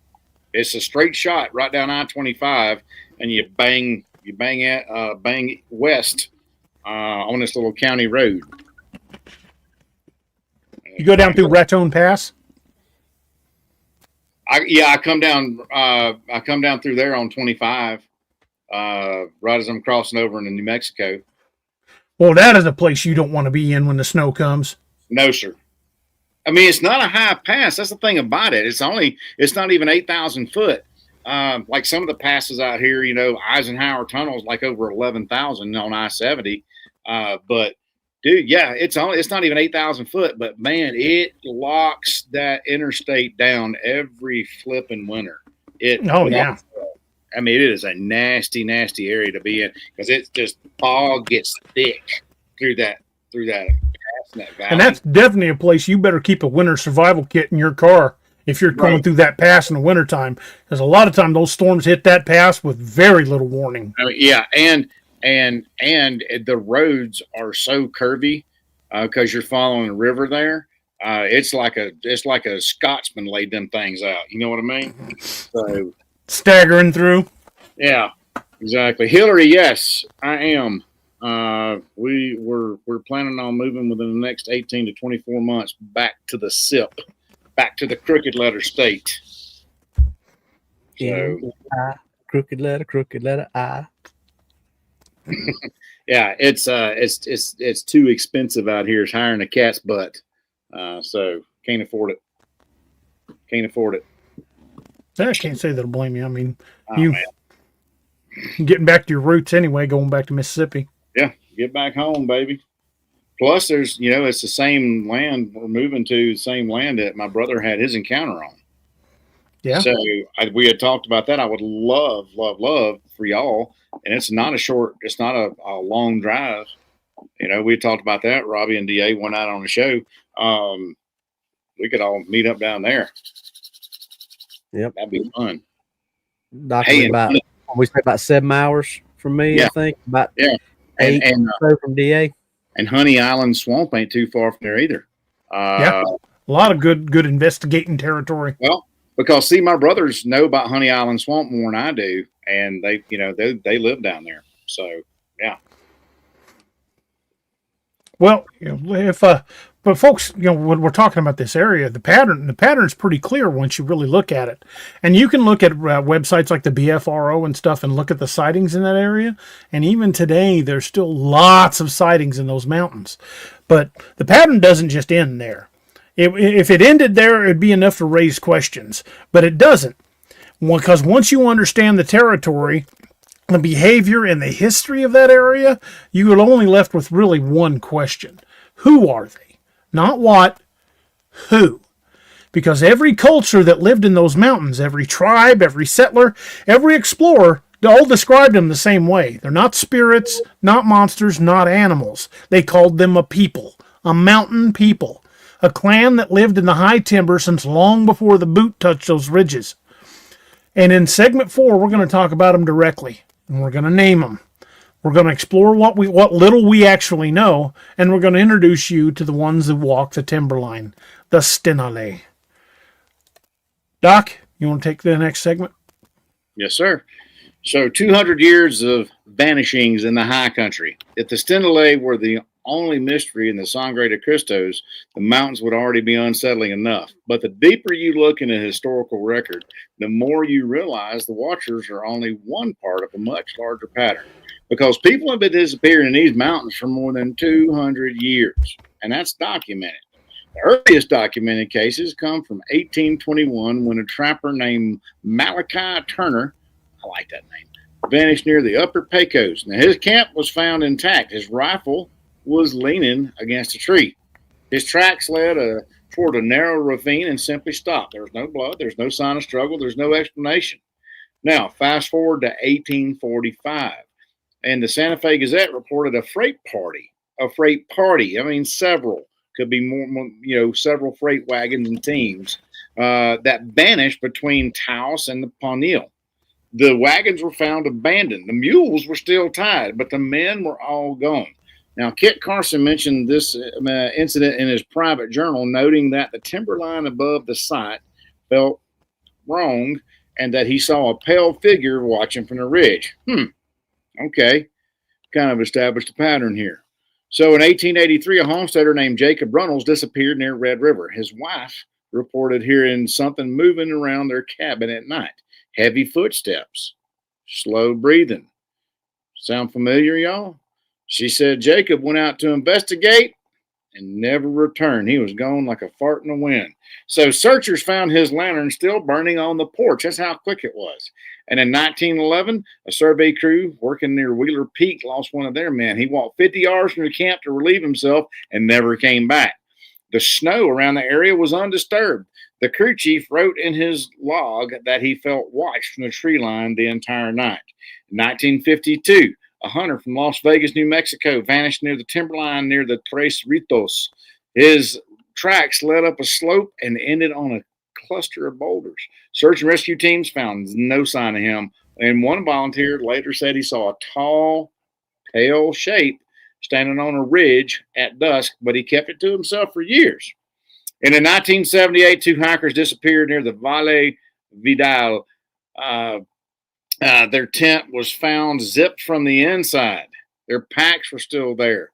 Their boots were lined up neatly by the fire pit. The only tracks around the site were long, narrow impressions that did not match human feet. And in this century, 2003, a backpacker from Colorado vanished near timberline above the Taos ski valley. His last photo recovered from his camera shows a ridgeline at sunset. And if you brighten the shadows, you can see a pale figure standing between the trees, motionless and watching. Now, across 2 centuries, pattern doesn't change, only the time does. And people vanish in the same elevation band, in the same corridors, and the same shadowed slopes where the stenale walk. But here's the part that matters. The disappearances don't match the watcher's behavior. The stenale avoid people. They don't approach camps, and they don't descend in the valleys, and they don't initiate contact, which means the vanishings point to something else, something deeper in the mountains, something the stenale themselves have been watching for generations, because the watchers aren't the cause, they're the warning. So that whole observer thing was pretty spot on in more ways than one, wasn't it? Well, raise my rent. One thing you're going to find that riddles those mountains? Deep caves. And what is it we've said about deep caves? Yep. Dude. Now that. And what runs from basically the Sangre de Cristos to Clayton? The Raton Clayton volcano field, which means miles and miles of magma tubes. If you go out there, if you drive up that road, there's volcanic rock all over the place. Hell, Capelin is a old extinct volcano. So there's all kinds of. So where there's volcanoes, there's geothermal vents, there's lava tubes, there's all kinds of passageways formed under that thermal stress over the years. So, Sierra Grande. Sierra Grande is an extinct volcano. Then you've got Capulin, and you've got 2 or 3 other little ones. Heck, Rabbit Ears, just outside of Clayton. They're both volcanic upheavals. Yeah, I'm gonna say Rabbit Ears. Yeah, it's crazy. Guess Rabbit Ears is right outside Clayton, isn't it? Just a few miles. Yeah. So I've been up on top of both of them. That's pretty cool, man. Yeah. So I mean, if they got all that underground passageway, that's plenty of high spot. But so, are there enough of these stenale to watch it, or do they just do you think they focus on a hot spot? Maybe they stay where the worst of it is. There's got to be a reason they stay to the high mountains. And because if they're seen, it's not because they're looking for you. It's probably because they're looking for something else. Mm-hmm. And you just happen to be there at the time that there's something else looking. So do you think, let's talk about this. This makes another good point, I think. Are they prey to whatever they're looking out for? Maybe. Or is it a competition thing? Competing for the same resource? Yeah, maybe. It may just be a case of really grizzly bears don't actively hunt humans. But if you've got a set of ear pods in and hiking along in your Birkenstocks and you round a corner and run into one, it's going to eat you. Right. It's just going to go, look, it's delivery. Is that DiGiorno? DoorDash. Yeah. Birkenstock Dash. Yeah, I mean, yeah, opportunistic. Yeah, they won't pass up a meal. Look, I mean, hey, I didn't call Uber, but I'm not going to turn down the free delivery. Don, that's the real question, brother. Don has a good question. Or do they prey on them? Who hunts who in those high elevations? It's because rabbit season. You get into those thick cuts and those ravines, you could disappear and never be found again. Oh, dude. Absolutely. How many old mines are up there that we don't even know? Dear God. I will say this, man. I've got on one of my GPSs that I take when I travel up the mountains. When this area, it's up near Kingston Peak, Kingston Pass, up near Rollinsville. It's got like the pick and the shovel, the cross pick and shovel to indicate a mine. Hundreds. There are mines all over the place. This is just like a little square mile area, It's everywhere, man. Right as you pull out of my driveway, Doc, and head down toward Cherry Street. Yeah. Where one of the road kind of makes that little dog leg curve right on to the left over there where that empty lot sits. That's an old nickel mine. Holy crap. Yeah, we thought it was a sinkhole when we first moved in. I talked to a buddy that works over at county. He's like, yeah, it's technically a sinkhole. It's an old collapsed nickel mine. Shut the front door. I'm like, well, I'm not going to let my dog play over there. He says, I wouldn't go down in there if I was you. No, holy He said, because you might fall into a hole we can't find you in. Dang. That's nuts. Huh. Yeah, there's a nickel mine in my neighborhood. Daggone. Bryce Edwards, Doc, is your second book out yet? No, sir.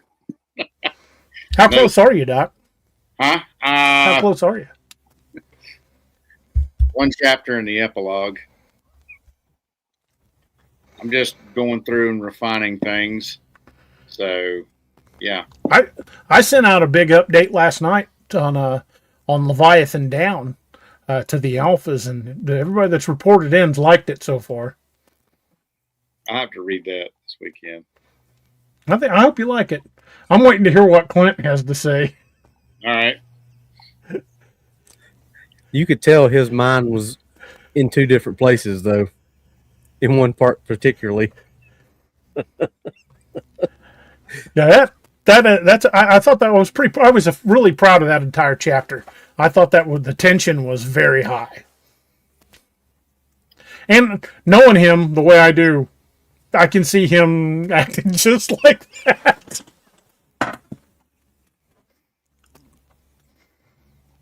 Looking for some borscht. Yeah. John Wayne Gates says, "Howdy, folks! Just finished DA's newest book last night. Made me love my big Chevy truck even more. Nothing better than the windows down, listening to the stroker wind up. Heck yeah! That truck in that book is a character unto itself. It truly is. The Duke is a bad son of a gun. I ain't gonna lie. Because I love that truck. When I read the description, I was like, I wanted to do, I was doing my Hulk Hogan. Hell yeah, brother! I mean, that was freaking awesome. If I hit it big, I'm going to build that truck. I'll search the all the lower 48 looking for body parts, and I'm going to build that truck. That would be a hoss. Big old 460 Ford in it. Get about 6 gallons to the mile, not 6 miles per gallon. 6 gallons to the mile. Yeah. Cruise all the way to the next gas station. Yeah. You better have an aux tank in that thing, that's for sure. Yeah. Probably our third one.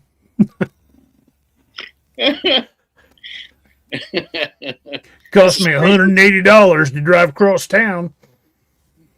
They hauling a freaking water buffalo full of fuel. Yeah, but I guarantee you fire that thing up, your neighbors are going to know it. Man. And, I guarantee you, too, something like that, you lock that sucker in 4 high, it's going to burn all the tires off. Oh, yeah, it'll roast them all. It'll smoke them good, man. I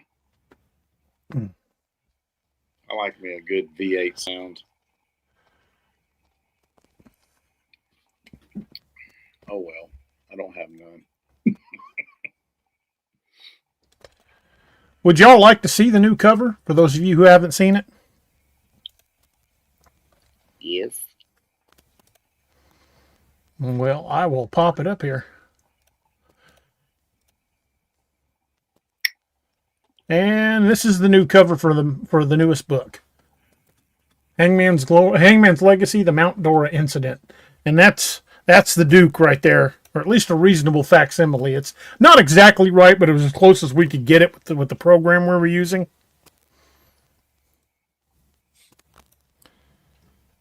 It'll do in a pinch.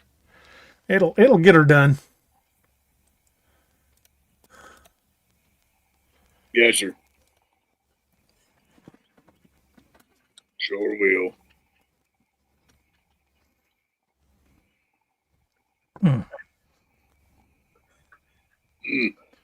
I think you guys are gonna like Mount Dora Incident, and I think you'll like the next one too, which is going to be called I think what is that stupid thing called? Lost Treasure of the Sangre de Cristos. And it ties into that Spanish that story about the Spanish gold shipment getting lost up there.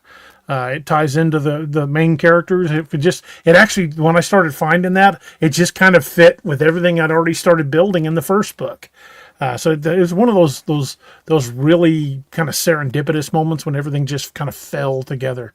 And you guys know I love using real history details, real backgrounds for these books. And the real history almost just perfectly lined up. I was really excited the way it just fell into place.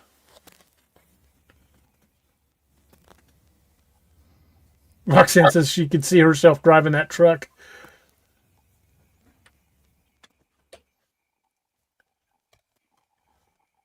Hey, DA, I'm going to send you a picture. Can we send it to your phone or to your email? You want me to show it on the air? Sure. Okay, well then send it to my email, because if you send it to my phone, I ain't gonna be able to do it. Okay. Which email are you sending it to? The DA? Yeah. Let me get to it. All right, then I'll open up my mail. Just let me know when you got it sent. Okay.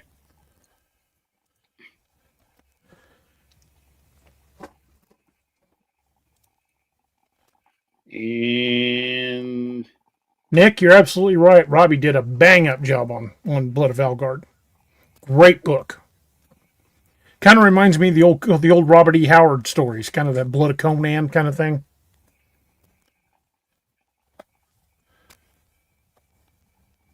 I tried. I think you did more than try, brother. That was really good. yeah. All right, I sent it. All right, waiting for the little electronic postman to make it. Sent it on Yahoo, so it's more Pony Express. Those of you who know how that works. All right, I got it. I got to pull up the image. Okay. So you want to explain this image, Doc? What you think? Let me explain. That took too long. Let me summarize. Yes. Let me sum up. Oops. God dang it. Now, Hold what he on. says in class is, let me explain you. Let me explain you. Lucy, you got some explaining to do. All right, there we go. All right. There's the cover for book 2, y'all. Dun, dun, dun. So, So we know who that is. We can see the resemblance. But who are these handsome fellas on either side of it? so off to your left there, or yeah, to my right, your left. That's Seth Bullock, and that is Declan, and then that is Jed. Got Declan on the street howitzer, I see. I do, sir. And that picture is Doc in the middle, and that's just all the angle because I'm way shorter than all the other dudes. So always shorter than the other dudes. That cat in the back, if you look, he's a new character. He's old, and if you look at his symbol on his clasp, on his coat clasp there, you might recognize its similarity to some of the books that you've read in some other series by another dude that's in here. And Robbie, you mentioned them too, do you not? It sure does. Yep. So both of y'all, thank you, Miss Roxanne. Both of y'all, if you look at it, it's kind of eating its own tail. If you can open it up. So thank you, Don. So there's going to be some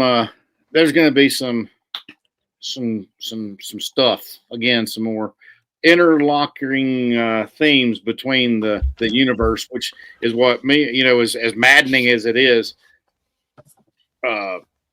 Robbie and I were actually talking about that on the phone the other day about how much fun it is to kind of link everything up together. That might be a modern iteration of it right there. Yeah. Bobby, thank you for the gifted podcast memberships, and congratulations to all the winners. Thank you, Bobby. That's a good point, Robbie. Yeah, and I do. I love the fact that we can kind of work within the same universe together and give people good little Easter eggs all the time. It's fun, man. I love those little Easter egg tie-ins. I do too, man. I've already figured some stuff out for the next couple of books. have it written down in my outlines. Heck yeah. Like finding certain things around certain things next that were alluded to. Yeah, there's some callbacks to not only my books but to Robbie's as well. So Be looking for those little subtle details because Yeah. they're there. Robbie, I got a couple of things, so you might need to text me on that. So, But we can get off on a tangent talking about the books for hours. oh yeah, I'm gonna try to drag this back to the topic at hand. But the Sangre de if the Sangre de Cristos hold a people older than the trails, and if those people are watching the ridges like sentinels, then the disappearances kind of take on a different meaning. Because the stenale are not watching us. They're watching the mountains. And whatever they're watching for, it's still out there. Robbie, you want to take us into segment 5? Yes, sir. The stenale, the pale watchers of the high timber. When you trace the sightings across centuries, the Spanish journals, the Ute, what was that other one again? The Ute and the Jicarilla. Ute and Jicarilla. The Jicarilla, yeah. What they said. Just pronounce the J like an H, and then it's pretty much common. You're wanting that's a tall order for me. Yeah. Oh, the frontier disappearances, the modern case files. You eventually reach a point where the patterns stop being a mystery and start becoming a profile. A profile of people who have lived in the Sangre de Cristos longer than any settlement, longer than any recorded history, longer than the names carved into the maps. A people the tribes knew, a people the Spanish feared, a people the settlers avoided, a people modern hikers glimpse only by accident. They're called the stenale. The name comes from an old Ute term, one that roughly translates into watchers in the high timber. Not spirits, not ghosts, not animals, a clan, a lineage, a mountain people who have adapted to the thin air, the steep ridges, and the cold that settles like iron across the slopes. Descriptions across cultures match with eerie precision. Tall, lean, pale as stone in moonlight, eyes that reflect light like an animal's, but with a focus that feels unsettlingly human. There you go. Thank you. Arms slightly longer than ours. Movement that is silent, even on loose rock. A posture that suggests caution, not aggression, observation, not predation. They do not come down into the valleys. They do not approach camps. They do not vocalize unless forced. They do not leave tracks unless they choose to. They stay in the high timber. They stay on the ridges. They stay in places where the land drops away fast and the shadows stretch long. Every culture that encountered them described them the same way, or with the same behavior. They watch, not with curiosity, not with hunger, but with awareness, with intelligence, and with the quiet confidence of something that knows the mountains better than we ever will. The stenale are not myth. They're not legend. They are people who have survived by staying unseen, by keeping to the timberline, and by avoiding the world below. And here's the part that should make every listener pause for a minute. The stenale do not fear us. They avoid us. There's a difference. Fear is reactive. Avoidance is strategic. They know where we are. They know where we travel. And they know the sound of our boots, the smell of our camps, the glow of our headlamps cutting through the dark. They choose to remain in the shadows. But every once in a while, when the balance shifts, when the land changes, when something disturbs the quiet order of the high country, they step closer to the tree line. They watch from the ridges. They let themselves be seen, not by accident, not by mistake, but by choice. Miguel's encounter wasn't random. The Spanish sightings weren't hallucinations. The tribal warnings weren't superstition, and the frontier stories weren't exaggerations. They were glimpses, moments where the stenale allowed themselves to be noticed. And the more you study the pattern, the more the truth becomes impossible to ignore. They have been here all along, watching and waiting, guarding the high timber. And whatever else lives in those mountains, whatever else moves in the deep shadows, the stenale have seen it too. Dun, dun, dun. Dun, dun, dun. So, what is it they're seeing?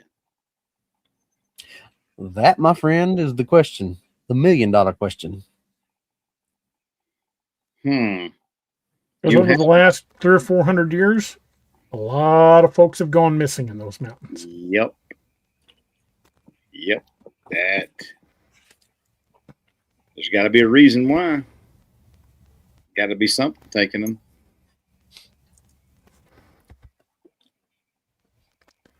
So, Hillary says, "How is that spelled?" I put it up in the chat once. I'll throw it back up, and I'll throw it in the chat again. It's got a couple little accent marks in it, so there you go. I'm throwing it into the chat again.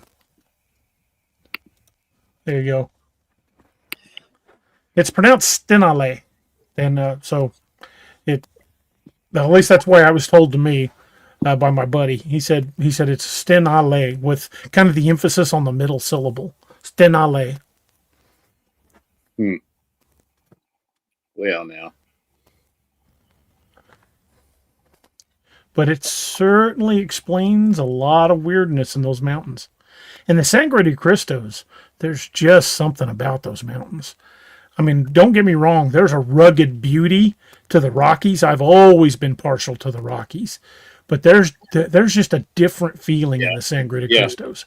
Yeah. You're right. Those mountains are old. Those mountains are full of memory, and it's almost like they have a life of their own. I was gonna say they got their own energy up there, man. You know, this is something funny. Is like, could this be, you know, watchers of the hunters, or hunters of the watchers, or watchers of the watchers? I don't know, but it's interesting because it's almost like there's a whole nother subset of civilization up there. And in civilization, I use that very loosely, but you know what I mean. It's like there's a whole. It's like there's two different species up there. You know what I mean? Miss Lene's worried. Well, I think the only one that might be a problem for is Doc, because he's close to the mountains. I have 2 guns, one for each of you. You got more than 2 guns. Yeah. You are correct, sir. Maybe 3. Yeah. Couple. Within 3 inches of him, he's got 3.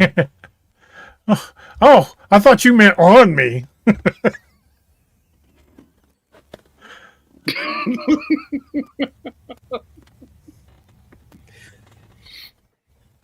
What?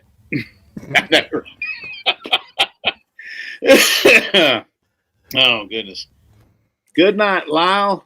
Thank you for joining. Good to have you. I hope it was good to be had. Yeah, that's interesting, man. It's like there's something else up there. Are they protectors? Are they predators or what? You know what I mean? I think the truth is probably somewhere in between. Because something that big's got to eat something. Yeah, exactly. I think, and you know, not to get into certain storylines, but I think very soon it's going to be hinted at that, much like we've surmised of, and Doc even mentioned it earlier, you know, there's more than one species that it may all be in one genus, but it branches out. I think there might be, just like, you know, the cannibals in parts of the Amazon River Basin and things like that. They're humans. Right. They actively eat other humans. Don't mean they're not humans. Still do. But yeah, that's what I'm saying. So they're just different.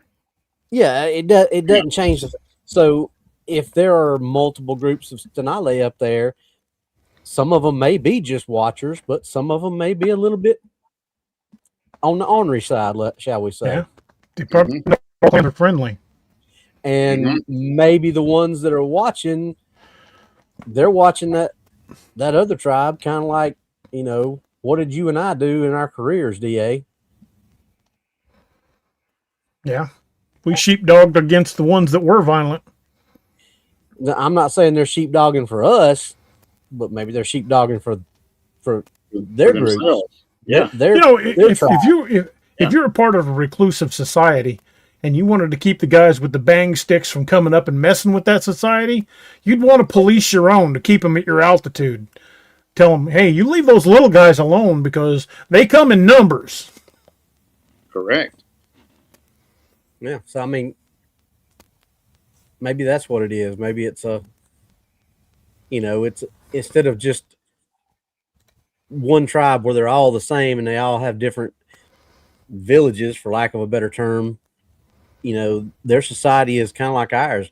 Not everybody in our society is a criminal. Not everybody in our society is a good, upstanding person too. Just like we have watchers, i.e. law enforcement, who take care of the ones that do things they're not supposed to do. Maybe they have the same type of thing. Mm-hmm. Yeah. Well, I mean, look at bears. I mean, you've got bears, some that are pretty docile and some that are just plain mean. That grizzly man fellow found that out. Mm-hmm. Hard way. Yeah, he did.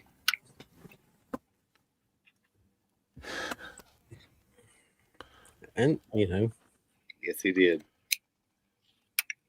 well over 250 species of sharks. Not every one of them is dangerous to humans. True. But the ones who are, that's the ones you hear about. Just like snakes. Mm-hmm. I don't like snakes. Nope ropes. Satan strings. That's But not right. every one of them are dangerous to humans. Yeah. Some of them are actually kind of beneficial. I mean, we used to, when I was a kid down in New Mexico, we used to catch king snakes and let them loose in the barn. Why? Because they ate rattlesnakes. Correct, sir. And rats who would feed on And rats. hay and feed and stuff like that. Yeah. They keep that stuff out. Yeah, Yep. my daddy had whooped our butts. He said, "Don't you ever kill a king snake, son." Yeah. We used to go out in the field and catch them and let them loose in the barn. Yeah, they're your protectors, dude. I remember when I was a kid, Pa sent me to the corn crib to get some hay or get some feed for one of the cows. I opened the door and there's a black snake sitting there, and I had a stick in my hand. He was walking up behind me, and I was getting ready. I was just a kid. It was an open door. Here's a snake out, and I was going, "Hey, don't you do that, boy." He said, "That keeps the rats out of there. Keeps the other snakes out of there. You leave that snake alone." I'm like, So, "Yes, sir." so could they be considered watchers of the watchers? Yeah. Yeah. They're not necessarily out to do good to us. It just, it happens to be a Beneficial to byproduct them? of what they do. Yeah, maybe beneficial to them. They Yeah. don't really care about us. It's more about beneficial to them or not. Right. So folks, tonight we followed the encounters, we've traced the history, we've mapped the pattern, and now we've named the watchers who've lived in the Sangre de Cristos longer than any of us. Naming them's just the beginning. Because the stenale, they're not the only presence in those mountains. They're simply the ones we see. The ones who stand at the edge of the timberline, the ones who watch the ridges and the ravines like sentinels. And if the watchers are real, then what are they watching for? So we're going to be coming full circle here. The Sangre de Cristo Mountains have always kept their secrets close. But if you follow that trail long enough, through the archives, through the journals, through the stories whispered around campfires, a picture starts to form. A picture older than settlements, older than the trails, older than the names carved into the maps. Tonight we walked that trail. We revisited the brittle pages of the Santa Fe Gazette, where travelers were warned to avoid the timberline after dusk. We opened Kit Carson's private journal, where he admitted, in his own hand, that he saw a pale figure watching from the ridge near the Ponil. We traced the warnings of the Ute and the Jicarilla Apache, who spoke of mountain people who walked only where the trees thinned and the air grew thin and sharp. We looked at the strange final chapter from the 1923 ethnographic book Uncatalogued Peoples of the Southern Rockies, where an author tried to catalog a clan he never saw but couldn't really dismiss. And then we followed the doomed path of a Spanish expedition, the men who abandoned at least one wagon load of gold in the high country after a night they refused to describe. All of them, separated by centuries, cultures, and languages, they all describe the same presence.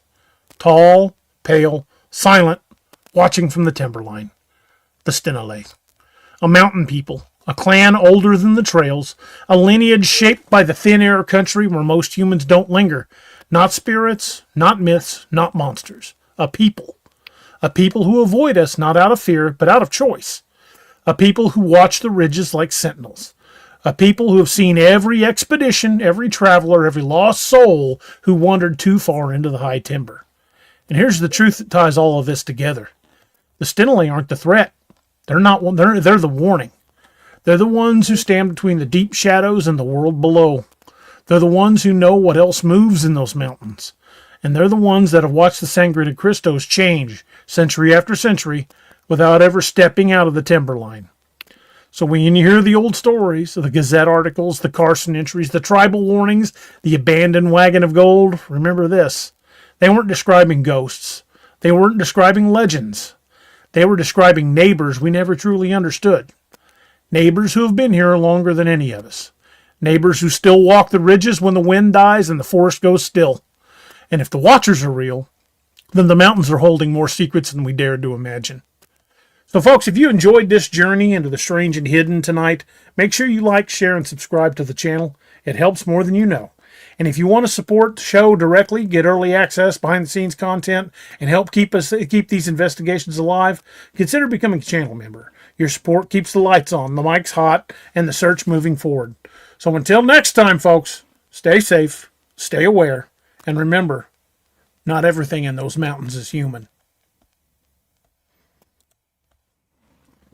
So boys, as we wind things down tonight, we always want to mention our affiliate program. We have some wonderful affiliates. We've talked about our books numerous times.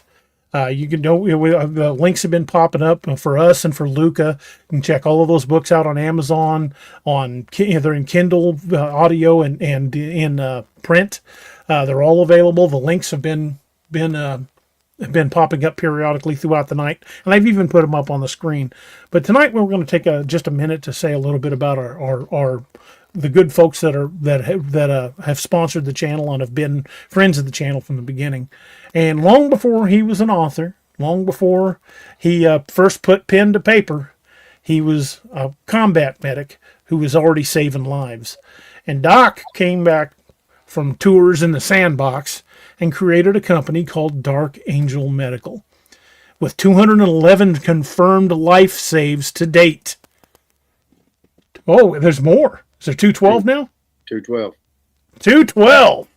212 people still alive today because of the efforts of this man right here. So, Doc, take us a second here and tell us a little bit about Dark Angel Medical. All right. First, I'm going to tell you all about save number 212. Save number 212 just got reported to me 2 days ago by a good chief deputy constable of mine in Williamson County, Texas, out near Austin. And one of the students that I taught on that department ended up using one of our kits and using a tourniquet to save a guy's life who had cut himself very badly with a chainsaw. So, and the doctor said, had he not done that, performed that intervention, he would have most certainly perished. So, number one, if you got a chainsaw, get you some chainsaw chaps. And number two, get you a med kit from Dark Angel Medical. And who is Dark Angel Medical? Well, go to www.darkangelmedical.com and check us out, because we sell minor trauma all the way up to major trauma, up to mass trauma. Types of medical kits for your vehicles, for your ankles, for your belts, for your gun belts, for your cars, for your European shoulder bags, whatever they may be. But we also not only give you the kit, the tools, we also give you the training. So we have a training calendar going through the United States this year. Check on our training schedule if we have something near you. Sign up for the class, because once you get that kit and you get that training, you might what, Robbie? You might be the difference. You might be the difference. So yeah, and all our kits are HSA, FSA eligible. You can pay over time using Sezzle, and if you use coupon code Cryptid20, you save 20% off of your order. And we'd appreciate all of y'all heading over there. It's been rough last couple of years, and so not sad sacking or anything like that, but we're a veteran-owned business, disabled-owned, service-connected veteran, disabled veteran-owned business, and every person that comes there and purchases something, that's another birthday in a box that we get to pack, and that's another chance of you being a difference in somebody's life. And if you use something that we sell to save somebody's life, let us know, and we'll replace it 100% free of charge. That's called our Kit for Life Guarantee. So we thank y'all very much, and we pray that y'all never have to use it. Absolutely. But it's like a parachute. It's better to have it and not need it than need it and not have it. Because if you ever need it and don't have it, you may never need it again. Amen to that. You only go skydiving once without one. It ain't the fall that gets you at that sudden stop at the bottom. It's that sudden stop. Thank you, Northwoods. I appreciate that. I've got one in my range bag that I take to the range. I've got one in my go bag that I carry when we go out in the woods. I've got one on my gun belt. I keep those kits handy. I appreciate one on my pack. Robbie, Yes, do you have one of those leather pouches on hand? I can go grab it right quick if you want me to. Could you while we talk about the next sponsor? Surely. Well, Doc, since you're the most eloquent of the group, you want to tell us a little bit about the good folks over at Scallywag Tactical and Craig Burhart and his awesome people? Scallywag Tactical is another veteran-owned small business. Craig Burhart owns it. They have a lot of different blades out there. If you are on their website, man, I don't think they don't have the blemish section anymore, unfortunately. But yeah, they did away with that. Yeah, they have anything from this small little mini jack that I've got. DA's got, what's that one, the Orca? No, this one is, I can't remember what it's called. I don't even think I've got, this one's the Jolly Roger. Jolly Roger, yeah. But this one, I can't remember what it's called. If so many of them, I can't keep the name straight. They do have a lot of knives, and so does DA. If you head over to Scallywag Tactical, use the code DA Roberts 10, and that will get you 10% off of their blades. Great blades, great people, great Americans, and great pricing on a great quality blade. So head over to Scallywag Tactical. And just so this is something that we're going to be coming out with on a very limited basis for all of you Old West enthusiasts. It's a Meg kit. So it's it fits on the back of a belt, and it's got a tourniquet. It's going to have a mini compression bandage, 12 feet of quick clot, 12 feet of regular gauze, a Mylar blanket. It's going to have gloves. It's going to have a good bit of stuff in there. We're going to call that our Dark Frontiersman. So you can thank DA and Robbie for the naming convention on that. So that's going to be coming out on our website at darkangelmedical.com sometime in the next couple of weeks. So remember, get a kit, get trained, and be the difference. Damn right. And Robbie, you want to tell us a little bit about the good folks over at Sigwo Arms? Oh, y'all can thank Robbie for the engraving on that. He did a fantastic job on that. Very nice, Clark. Really, really nice, Clark. Sigwo or Scallywag? I couldn't hear who. Doc did Scallywag. Go ahead and do Sigwo. Sigwo is our newest affiliate, but DA has been doing business with them for a pretty good long while now. They're a local company in Springfield, and they do everything from you just want to go in and just buy a gun that you've seen. They can do that. Or if you got an idea for a gun that you want built, they can do that. They make their own ammunition in-house. They also do the laser engraving stuff too, and they're the only ones that are licensed to do the Dark Frontiers and the Wild Hunt logos on your guns. They also do Cerakoting, I believe, too, DA. Mm-hmm. They do Cerakoting as well. Cerakoting. I mean, they pretty much are a one-stop shop when it comes to anything that has to do with firearms. They've even got blades there. They got whisper pickles. I mean, pretty much anything that has to do with shooting, you can get there. And the Codys are very knowledgeable. Yep. Yeah, they are. They know their stuff. So you can check them out online at sigwoarms.com. Use code Bigfoot5 to get yourself 5%, or is it 10%? 5% off your order. But if you're a first responder or a veteran, you get an extra 5%, so you can get 10%. If you're a first responder or a veteran, tell them we sent you, and go check them out. They're an awesome company. Yes, sir. They sure are.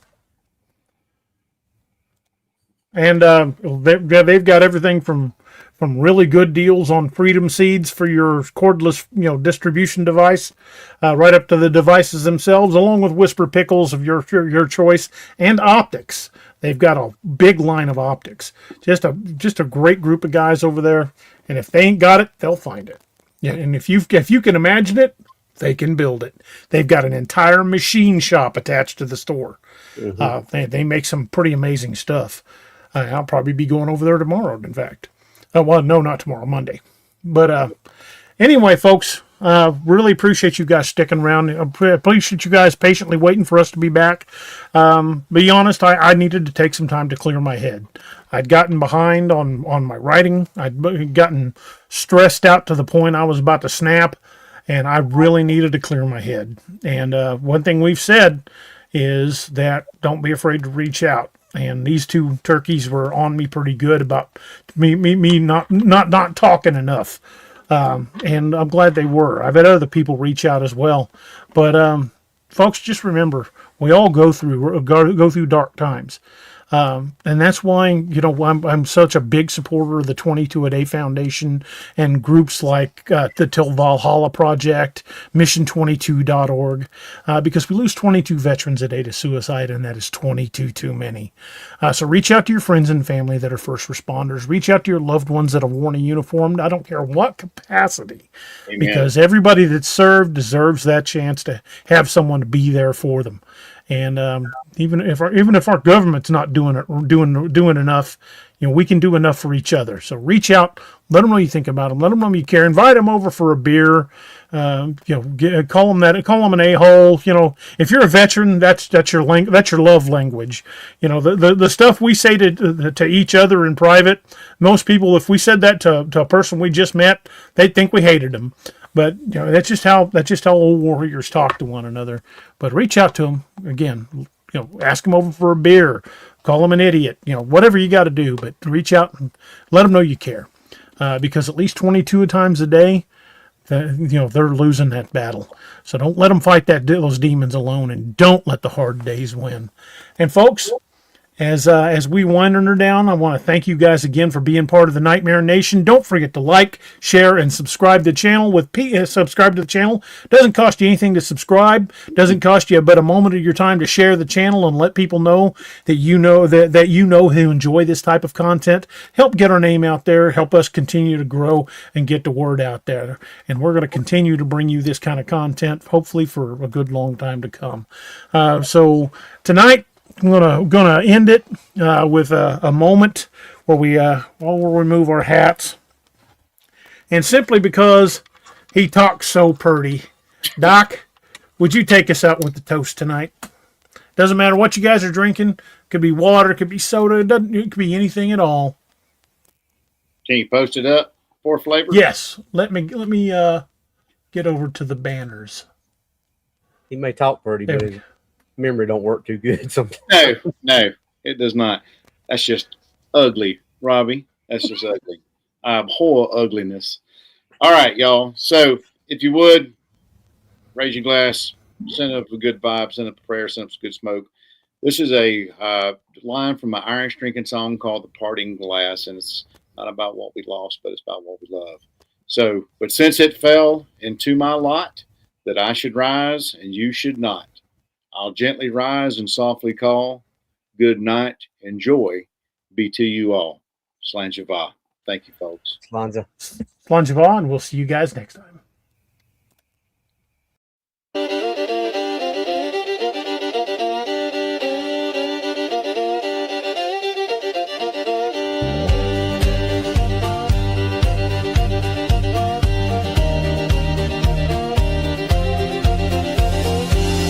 plains, the winds are howling, saloon doors swinging, shadows growling. Three lawmen stand tough as rawhide. Yeah, Doc and DA, nothing can abide.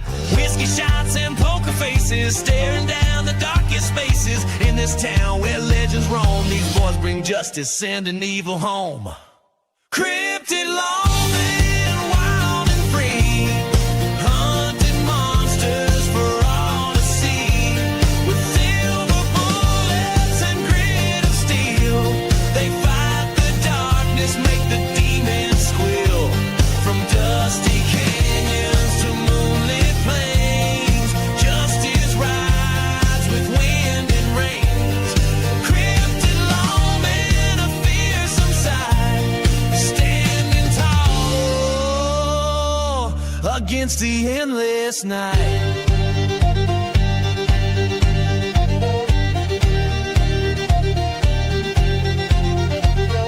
Jed's a howler, claws of steel, Doc's a biter, makes the devil real. But DA's a shifty, one a shape-shifting soul, can turn to anything, takes any form, takes control. Tonight the chupacabras come to town, sucking the life from all around. But these lawmen, they ain't afraid, they'll face the darkness unafraid. Cryptid lawmen, wild and free, hunting monsters for all to see. With silver bullets and grit of steel, they fight the darkness, make the demons squeal. From dusty canyons to moonlit plains, justice rides with wind and rains. Cryptid lawmen, a fearsome sight, standing tall against the endless night.